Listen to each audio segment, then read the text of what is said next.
6,992 kilometre क्षेत्र में फैली हुई इस अमेज़न नदी में कुछ अजीबोगरीब और खतरनाक जीव खोजे गए हैं। जैसे कि हमने पिछले वीडियो में देखा कि जंगल में रहने वाले कुछ आदिवासियों का कहना था कि नदी के पानी में अभी भी टाइटेनोबोआ जीवित है और वे इसे यूकुनामा बुलाते हैं। मगर इस नदी में 250 साल पूर्व से एक भयानक मछली भी वास्तव्य कर रही है। इलेक्ट्रिक ईल 860 वोल्ट का झटका देकर सिर्फ इंसानों को ही नहीं बल्कि मोटी चमड़ी वाले मगरमच्छों को भी कुछ ही मिनटों में खत्म करने की क्षमता रखने वाली इलेक्ट्रिक ईल इस नदी में रहने वाला एक खतरनाक जीव है। सोचिए, ये 2 मीटर की ईल ऐसा इलेक्ट्रिक करंट छोड़ती है जो सीधे इंसानों के नर्वस सिस्टम पे अटैक करता है। जंगल एक्सप्लोर करते वक्त अगर अमेज़न नदी में आपको पिंक डॉल्फिन दिखाई दे तो चौंक मत जाना। पिंक डॉल्फिन एकांत में रहने वाला यह पिंक डॉल्फिन अविश्वसनीय रूप से बड़े ही चुस्त और तंदुरुस्त होते हैं। रिसर्च में सामने आया है कि गुलाबी और भूरे रंग की कई छटाओं में दिखने वाले यह डॉल्फिन का शरीर और दिमाग नॉर्मल डॉल्फिन से बड़ा होता है। करीब 9 फीट लंबी और 200 किलो वजनी यह डॉल्फिन बाकी डॉल्फिन से काफी तेज होती है। यह बाकी डॉल्फिन्स की तरह उतनी फ्रेंडली नहीं होती। तो अगली बार अगर कोई पिंक डॉल्फिन दिखाई दे तो उसे हाथ लगाने मत जाना। जायंट ऑटर, बंदर, अजगर, हिरन, आर्माडिलोस, जैगवार जिनका शिकार है, ऐसे खतरनाक मगरमच्छ के सामने जाने की कौन हिम्मत करेगा। Black caiman Brazil, Peru, Venezuela, Colombia क्षेत्र में बहने वाले अमेज़न नदी के पात्र में रहने वाले यह ब्लैक काइमन का रास्ता कोई भी नहीं काटना चाहता। ये निशाचर जानवर अपना शिकार ढूंढने के लिए रात के वक्त नदी के पानी में शांति से घूमते रहते हैं। शिकार को पता भी नहीं चलता कि कब उस पर हमला हो गया। ये ब्लैक काइमन समुद्री टर्टल के कवच को भी एक झटके में चकनाचूर कर सकता है। तो आप उसकी ताकत का अंदाजा लगा सकते हो। लगभग 17 फीट लंबे और 400 किलो से भी ज्यादा वजनी इस मगरमच्छ को अमेज़न का उष्णकटिबंधीय तट बहुत रास आता है। बहुत रेयरली वे इंसानों पर हमला करती है, मगर पिछले कुछ सालों में 80 से भी ज्यादा लोगों पर इन्होंने हमला किए हैं। उनमें से कई हमले घातक साबित हुए हैं। कुछ साल पहले इनकी प्रजाति नष्ट होने के कगार पर थी। फैशन ट्रेंड्स के चक्कर में इन जानवरों की बड़ी पैमाने पर शिकार हो रही थी, मगर कुछ वन्य जीव संरक्षण संस्थाओं ने इस पर तुरंत एक्शन ली और यह प्रजाति सुरक्षित हो गई। ज्यादातर उष्णकटिबंधीय क्षेत्र में रहने वाली बुल शार्क दुनिया के सबसे खतरनाक शार्क में से एक है। बुल शार्क वैज्ञानिकों के अनुसार वे शार्क की एक आक्रामक प्रजाति है और वे ऐसी जगह शिकार करते हैं जहां लोग अक्सर किनारों पर तैरने जाते हैं। लगभग 12 फीट लंबी इस शार्क का वजन 200 से 500 पाउंड होता है। सिर्फ इंसान ही इनका मुख्य शिकार नहीं है। मछलियाँ, डॉल्फिन्स, टर्टल्स और इतना ही नहीं, वे दूसरे शार्क को भी खाते हैं। शार्क को जीवित रहने के लिए अपने शरीर में नमक की आवश्यकता होती है और अधिकांश केवल खारे पानी में ही रहती है। मगर अमेज़न में रहने वाले शार्क नदी के मीठे पानी में भी सफर कर सकती है। इन बुल शार्क के शरीर में एक विशेषता है, वे उनके शरीर में नमक जमा रखती है, इसलिए नदी के मीठे पानी में भी उनके शरीर में नमक रहता है। वैज्ञानिक अभी भी इन शार्क का अध्ययन कर रही है ताकि यह पता लगाया जा सके कि उन्होंने यह असामान्य क्षमता क्यों और कैसे विकसित की है। क्या पिराना लोगों को खाते हैं? पिराना क्रूर और आदमखोर होने के लिए जाने जाते हैं। नेशनल जियोग्राफिक के अनुसार अमेज़न सहित पूरे दक्षिण अमेरिका के झीलों में और नदियों में पाए जाने वाले यह रेड बेलिड पिरानास शायद ही कभी इंसानों पर हमला करते हैं। यह पिराना की सबसे आक्रामक प्रजाति है। ये मछलियाँ समूह में यात्रा करती है। करीब 100 मछलियों का एक झुंड एक साथ घूमता है। वे मुख्य रूप से झींगा और कीड़े खाते हैं। नुकीले दांतों वाले यह जीव सूखे मौसम में भोजन की कमी होने के कारण शायद ही मनुष्यों पर हमला कर सकते हैं। 24 नुकीले और तेज दांतों वाली यह मछलियाँ अपने आहार को पूरा करने के लिए पत्थर जितने कटील खाल को भी उखेड़ सकती है। इतना ही नहीं, कुछ शोधकर्ताओं ने ये भी देखा कि वे स्टील की तार को भी एक झटके से तोड़ सकती है। ऐसे जानवर से दूर रहना ही समझदारी होगी। क्या लगता है आपको, ऐसी खतरनाक नदी में आप तैर सकते हो? अमेज़न नदी में तैरने की किसी ने सिर्फ हिम्मत ही नहीं दिखाई बल्कि वर्ल्ड रिकॉर्ड भी बनाया है। स्लोवेनियन मैराथन स्विमर मार्टिन स्ट्रेल पूरी अमेज़न नदी तैरने वाले एकमेव व्यक्ति बने हैं। स्ट्रेल ने 66 दिनों में करीब करीब 5270 किलोमीटर की अमेज़न नदी तैरने का रिकॉर्ड बनाया है। तब उनकी उम्र 52 साल थी। तैरने के दौरान स्ट्रेल ने मगरमच्छ, पिराना और बुल शार्क का भी सामना किया है। वह अपने वेट सूट में पेट्रोल और क्रीम लगाकर तैरते थे ताकि मांस खाने वाले पिराना, शार्क उनके पास न आए। उनकी टीम दूसरी तरफ किनारों पर मांस फेंकती थी ताकि खतरनाक जीवों का ध्यान भटकाया जा सके। अमेज़न नदी तैरने के पीछे स्ट्रेल का एक उद्देश्य नदियों की स्थिति और अमेज़न वर्षावन के बारे में जागरूकता बढ़ाना था। उनका और एक मिशन वर्षावन की रक्षा करना भी है। उबलता हुआ पानी तो आपने देखा ही होगा, मगर क्या आपने उबलती हुई नदी को देखा है?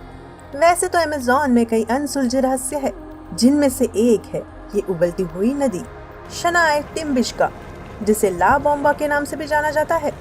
ये अमेज़न की एक सहायक नदी है जिसे दुनिया में एकमात्र उबलती नदी कहा जाता है। यह उबलती नदी मध्य पेरू अमेज़न के निचले हिस्से में बहती है। 6.4 किलोमीटर की यह लंबी नदी अपने उच्च तापमान के लिए जानी जाती है। इसका तापमान हमेशा 45 डिग्री सेल्सियस से लेकर लगभग 100 डिग्री सेल्सियस तक रहता है। कुछ अलग अलग जांच पड़ताल और निरीक्षण के बाद भूभौतिक वैज्ञ एंड्रेस रूजो और उनके शोध सहयोगी का कहना है कि भूगर्भ की हाइड्रोथर्मल एनर्जी नदी को ऐसे तापमान तक पहुंचाने का कारण है। नदी का पानी पृथ्वी के गहराई तक रिसता है, भूमिगत गर्म होता है और दरारों के माध्यम से फिर से उभर आता है। यह उबलती नदी वैज्ञानिक तथ्य और मिथ्स के बीच में फंसी हुई है। किस बात ने आपको इस कहानी की ओर आकर्षित किया? हमें कमेंट करके जरूर बताइए। क्या आपने ब्लैक जैगवार को देखा है? जैगवार में कुछ जीन्स होते हैं जो कुछ जैगवार के फर को ब्लैक शेड का बनाते हैं। ये ब्लैक जैगवार अमेज़न वर्षावन में रहते हैं। जैगवार अप्रत्यक्ष रूप से अपने आहार के माध्यम से अमेज़न की इकोसिस्टम को प्रभावित करते हैं। वे टॉप प्रेडेटर्स यानी मुख्य शिकारी है और इस तरह शाकाहारी जीवों की खपत के माध्यम से वनस्पति पैटर्न को बैलेंस करते हैं। यह राजसी जानवर ज्यादातर अमेज़न के उष्णकटिबंधीय वर्षावनों और उसके आसपास के आर्द्र भूमि पर रहते हैं। अमेज़न वर्षावन पैंथेरा ओंका प्रजाति के सबसे बड़ी आबादी का घर है। जैगवार न कि सिर्फ शाकाहारी आबादी को नियंत्रण में रखते हैं, बल्कि वह अन्य प्रजातियों को भी सुरक्षा प्रदान करते हैं। इसलिए इनका रक्षण करना बेहद जरूरी है। अमेज़न 400 से भी अधिक विभिन्न जनजातियों का घर है।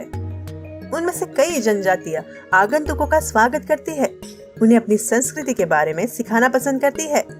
स्वयं सेवा, संशोधन और शिक्षण हेतु यहाँ बाहरी लोगों का आना जाना रहता है।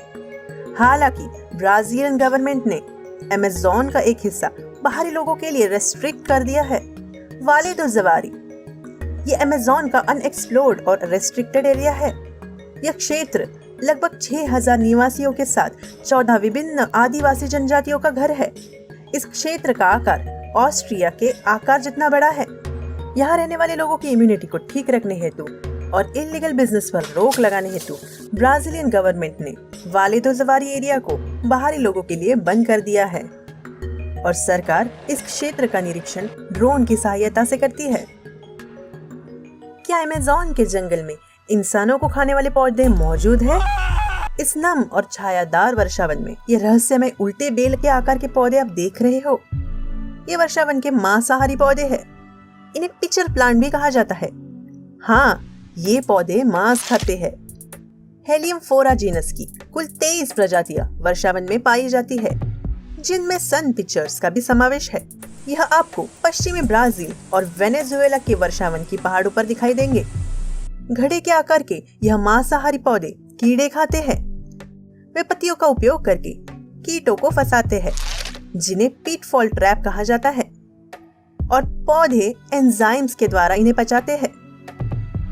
लेकिन इंसानों को खाने की कोशिश करने वाला पौधा आपने कई बार परिकल्पनाओं में देखा होगा, जो कि असल की जिंदगी में मौजूद नहीं है। छोटे बच्चे भी इनके लिए इतने बड़े होते हैं कि उन्हें पचाने की क्षमता इनमें नहीं है, और इनकी पत्तियां इतनी भी मजबूत नहीं है कि वे किसी मनुष्य को विवश कर सके। मगर असल में अमेज़न का यह विशालकाय जंगल किसी ने भी पूरी तरह से एक्सप्लोर नहीं किया है। न जाने यह परिकल्पनाएं सच तो नहीं। ये रहस्यमय अलग अलग भौगोलिक आकार के चिन्ह आप देख रहे हो, इन्हें जियोग्लिफ्स कहा जाता है। 1970 के दशक में ब्राजील के अमेज़न के वनों में जब कटाई हुई थी, तब भूमि पर कई भू आकृतियां नजर आई थी। ओंडेमार दियास ने पहली बार 1977 में अमेज़ोनियन जियोग्लिफ्स की खोज की। ये मिस्टीरियस जियोग्लिफ्स 2000 साल पूर्व से होने की संभावना जताई जाती है, जिनकी लंबाई करीब करीब 100 मीटर से भी अधिक है। कई जियोग्लिफ्स 300 से 400 मीटर की दूरी तक फैले हुए हैं। ये जियोग्लिफ्स प्राचीन लोगों के द्वारा बनाई गई थी। गूगल अर्थ पर खोज करते समय एक अमेरिकी शोधकर्ता ने अमेज़न फॉरेस्ट में सिगार के आकार की कोई चीज देखी। अमेरिकन यूएफओ रिसर्च टीम का कहना है कि जंगलों के बीच में ऐसा कोई भी टॉवर नहीं है। तो ये टॉवर जैसे दिखने वाली चीज आखिर है क्या? क्या लगता है आपको? हमें कमेंट बॉक्स में जरूर बताइए। सर्वोत्कृष्ट खोजकर्ता कर्नल पर्सी हैरिसन फॉसेट को एक बार एक दस्तावेज मिला, जिसे ब्राजील के राष्ट्रीय पुस्तकालय में रखा गया था। इसे पुर्तगाली खोजकर्ता जियाओ दा सिल्वा गुइमारेस ने लिखा था। दस्तावेज के अनुसार 1753 में पुर्तगीज एक्सप्लोरर के एक समूह ने एक प्राचीन शहर के खंडरों की खोज की, जिनमें पुरातन वास्तुकला और बड़ी कमान वाला एक मंदिर, कुछ पुरातन मूर्तियां भी मौजूद थी। इन दस्तावेजों में उन्होंने शहर के खंडरों का बहुत विस्तार से वर्णन किया।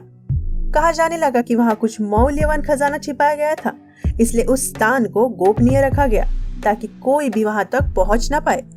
मगर 1911 में कर्नल पर्सी फॉसेट ने इस जगह को ढूंढने के लिए एक बार फिर से अपने घर और परिवार को छोड़ दिया और अपने भरोसेमंद साथी हेनरी कॉस्टिन और जीव विज्ञानी ध्रुवीय खोजकर्ता जेम्स मूरे के साथ अनएक्सप्लोर्ड जंगल का मैप बनाया।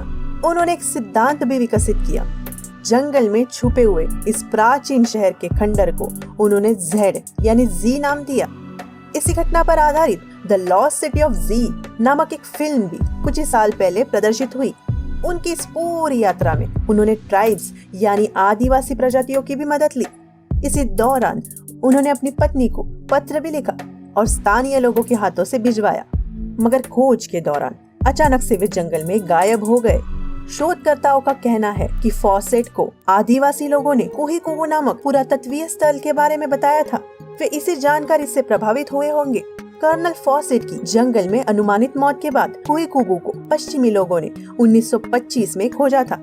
दक्षिणी अमेज़ोनिया में हुई इस खोज को तभी से फॉसेट के सिद्धांत का समर्थन करने के रूप से मान्यता दी गई है। मगर असल में ये वही जगह थी जिसे फॉसेट अपने टीम के साथ खोजने निकले थे, या वो शहर अभी भी अनएक्सप्लोर्ड जंगल में कहीं छुपा हुआ है? और फॉसेट की मौत कैसे हुई? क्या उन्हें किसी अनजान आदिवासियों ने कैद कर लिया था या किसी अनजान जानवर का वो भोजन हो गए थे? क्या लगता है आपको? ऐसी कई सुनी अनसुनी बातें जानने के लिए सब्सक्राइब करना ना भूले। हमारे साथ जुड़े रहे। तब तक के लिए अलविदा।